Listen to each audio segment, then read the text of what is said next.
As far as making good judgment and logic when solving a problem, there's one time that actually really stands out to me, and this was actually whenever I was coaching.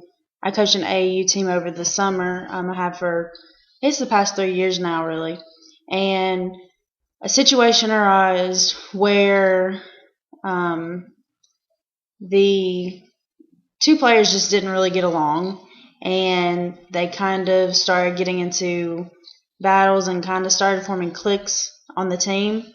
And you know, my coach has always told me, pretty much all of them that I've had, sometimes if you have that one player that's causing problems, no matter how good they are, how bad they are, you kind of have to let them go if it's going to, you know, cause a problem to the team. They can't be a cancer on your team because, like they say, cancer spreads and eventually it takes down a whole team and there's no point for that. So, as far as that was a tough decision I had to make. I ended up having to let one of the girls go that was causing all the problems. She was starting fights amongst the teams and stuff like that. And it was really, as a coach, you don't want to have to tell somebody that, you no longer want them on your team because they're, being disruptive and stuff like that. But you kind of have to if it's causing problems. So I think that's probably the one thing that I would say the one time that really stands out that I had to make a good judgment call and had to do what was best for the team.